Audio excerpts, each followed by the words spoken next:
second-hand emotion. Tina, with the big hair. All right, welcome back, Smile Jammers. It is time for our hot topics.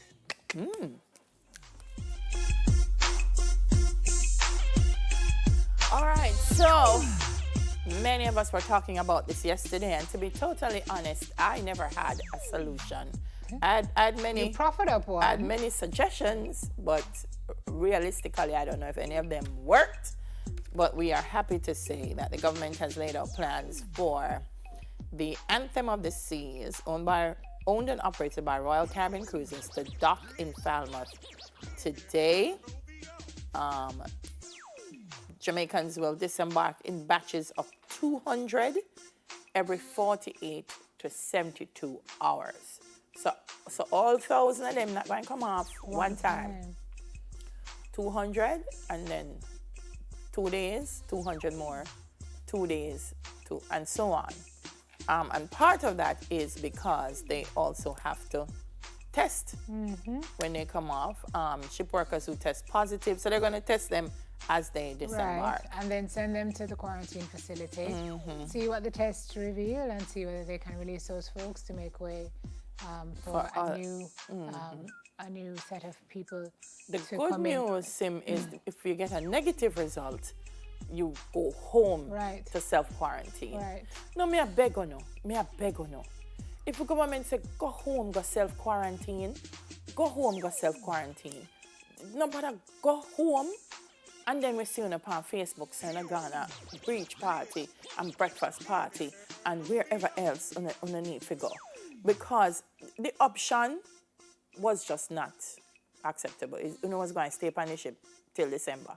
So if you get to come off, you're negative, and that shows them not stay there till Christmas. So if you get to come off and they say go home, not stay home. And family members, help them. Yeah. Help them. Now boost them up for go road. Help them.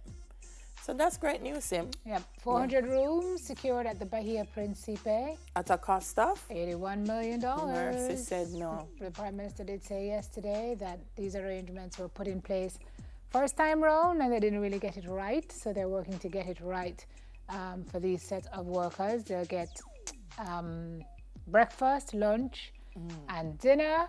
And we really just hope that this goes well. The Prime Minister has also said that in addition to this Royal Caribbean crew, there are some 900 Jamaican crew members that the government is taking steps to facilitate their return. So even while this situation is playing out, arrangements are also being made for other groups of folks who had seen 9,000 people, they say, came on the website to try to see if they could get back home.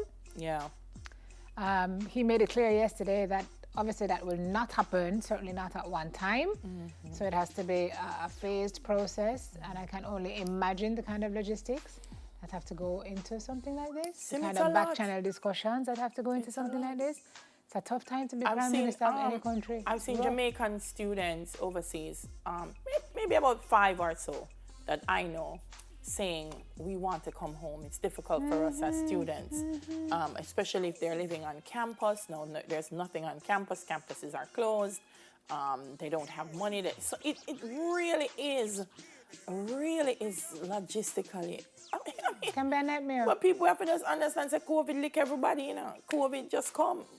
No one was prepared. No one. I don't know no country in the world we can honestly say we knew this was coming and we were prepared. So we are fix it as we go along.